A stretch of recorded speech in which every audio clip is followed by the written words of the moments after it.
Hola, buenas noches. Hoy nos toca analizar para la materia de derechos fundamentales el caso de la evidencia 1, que dice que Anwar y Shaira son una pareja de nacionalidad africana y ante la falta de oportunidades de su país deciden venir a México.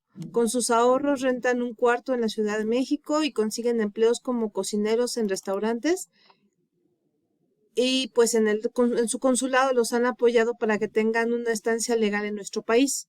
Al año deciden contraer matrimonio y conciben a dos hijos, uno de nombre Omar y otra niña de nombre Ayana.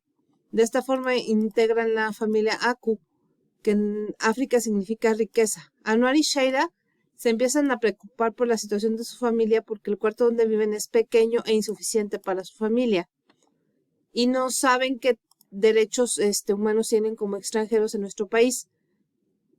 Nuestra misión como abogados es asesorar a la familia ACU a resolver algunos cuestionamientos como la familia ACU tiene derechos humanos, desde luego tienen derechos humanos, ya que todos, a pesar de que ellos son inmigrados en nuestro país, los sustenta el artículo 1 de la Constitución, donde se dice que todas las personas tenemos derechos humanos en México, además de la Declaración de los Derechos Humanos de la ONU. Esto quiere decir que sin importar su condición jurídica de inmigrantes, ellos al encontrarse en territorio mexicano, les son reconocidos con plenitud sus derechos humanos.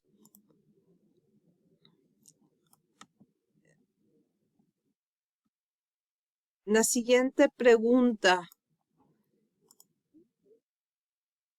Anwar y Shaira tendrán los mismos derechos laborales que los demás trabajadores, por supuesto.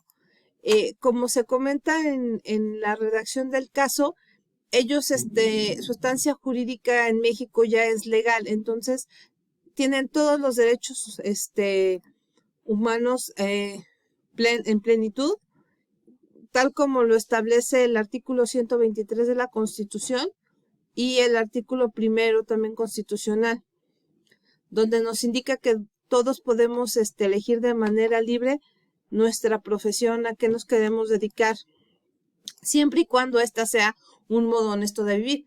El que ellos colaboren en un restaurante es un modo honesto de vivir y tienen que estar en condiciones equitativas, es decir, ambos tienen que estar con un sueldo similar o igual, porque ambos realizan las mismas funciones dentro del restaurante. Luego, también esto está fundamentado en el artículo 5 constitucional, donde nos dice que a ninguna persona se le podrá impedirse que se dedique a una profesión, industria, comercio o trabajo que le acomode siendo lícitos. El ejercicio de esta libertad solo podrá vedarse por determinación judicial, es decir, cuando ataquen los derechos de terceros o por resolución gubernativa dictada en los términos que marque la ley. Además, debemos de señalar que tanto hombres como mujeres deben contar con igualdad salarial, sin importar su género, orientación sexual, ideología religiosa o creencia política. Cita y explica por lo menos 10 derechos fundamentales principales con los que cuentan los ACU. Primeramente, tienen el derecho a la libertad de tránsito. Toda persona en México tiene derecho a circular libremente en territorio mexicano sin que tenga alguna restricción, a menos de que la ley lo indique o se esté violando algún interés público. El segundo sería el derecho a la no discriminación. Toda persona tiene, según mandato constitucional, la prohibición expresa de ser discriminado por su origen étnico o nacionalidad, género, edad, condición social, discapacidad, estado civil o cualquier acto que atente contra la dignidad humana. Este precepto incluye a todas las personas que sean migrantes y habiten nuestro país. También existe un derecho que es la asistencia consular. Este derecho a los ACU les da el beneficio de que su consulado les brinde apoyo en todo momento para, como dice el texto, a hacerse llegar de apoyo consular y puedan tener unas condiciones dignas de vivienda en nuestro país. El derecho a un alojamiento digno. Deben recibir un trato digno en el lugar donde se encuentren alojados acorde a su dignidad como seres humanos. Las instalaciones migratorias deben de cumplir con estas exigencias y proporcionar un trato digno y respetuoso de los derechos humanos de las personas. El derecho a un intérprete o traductor. En este caso, como ellos son africanos, ahorita ya tienen cierto tiempo aquí en el país, pero si fueran recién llegados, tienen derecho a un traductor que les indique sobre el idioma. Derecho a no ser incomunicados. Por ejemplo, si se encuentran en las estaciones migratorias, tienen derecho a recibir visitas y recibir y hacer llamadas telefónicas a sus familiares, a sus representantes legales o al mismo consulado de su país. El derecho a no ser discriminados. Aunque su ingreso en el territorio no se haya realizado de una forma formal, ese hecho no es motivo de criminalizar a las personas y tratarlos como delincuente. Si bien únicamente su ingreso ilegal es una sanción de tipo administrativo, no es un acto de materia penal. También tienen derecho a solicitar el reconocimiento de condición de refugiado. Esto quiere decir que cuando una persona extranjera no puede acogerse o quiera acudir a la protección de su país de origen, puede solicitar esta condición de refugiado ante las autoridades mexicanas.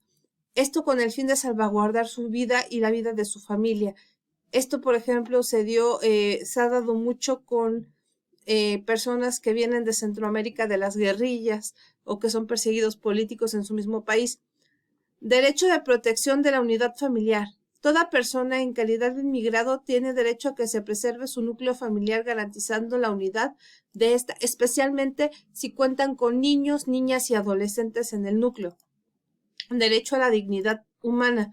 La condición de inmigrantes de la familia ACU no les resta valía en sus derechos humanos, por lo tanto ninguna autoridad o persona ciudadano debe darles un trato diferenciado y excluyente a este sector de la población. ¿Qué garantías protegen los derechos de la familia ACU? Principalmente el artículo 1 de la Constitución Política de los Estados Unidos Mexicanos, donde dice que todas las personas contarán con los derechos humanos reconocidos en esta Constitución, en los tratados internacionales que el Estado mexicano sea parte, así como las garantías para su protección, cuyo ejercicio no podrá restringirse ni suspenderse, salvo en los casos y bajo las condiciones que esta Constitución establece. Son muy explícitos en ese aspecto. Además, también debemos señalar de que ellos cuentan con la protección del Estado mexicano.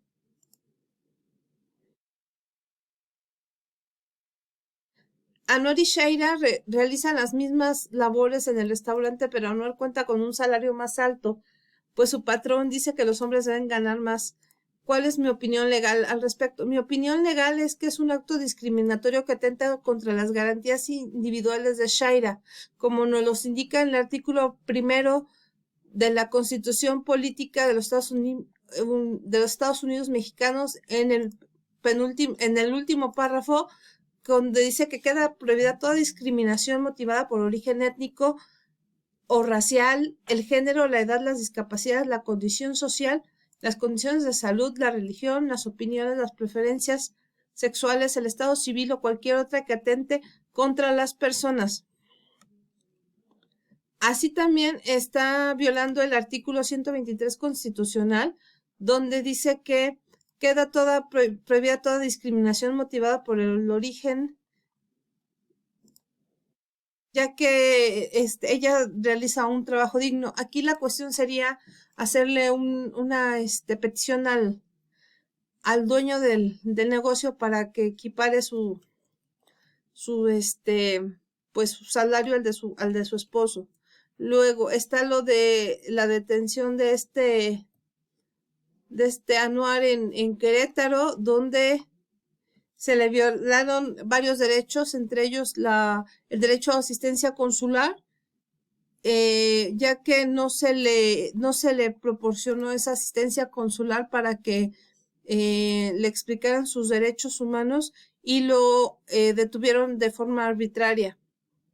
Además, lo discriminaron por su tono de piel al confundirlo con una persona similar a él. Entonces, lo privaron ilegalmente de su libertad, porque también la policía no contaba con una orden de aprehensión. Y todo acto de autoridad debe de estar fundado y motivado debidamente bajo los preceptos que establecen las leyes.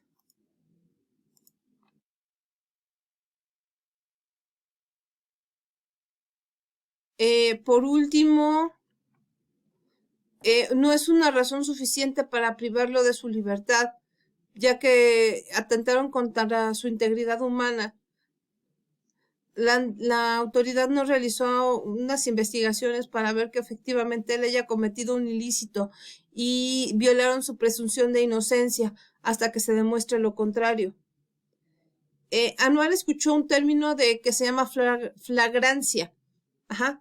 Es un término jurídico que sirve para indicar que la persona fue sorprendida cometiendo un delito, un acto ilícito. Por ejemplo, una flagrancia es cuando una persona es sorprendida en la vía pública asaltando a otra persona y en eso pasa una patrulla y lo detienen cometiendo ese acto ilícito. Por ello lo remiten a la delegación de policía, ya que la autoridad lo sorprendió haciendo este acto ilícito. Muchas gracias y eso es todo por mi parte. Buenas noches.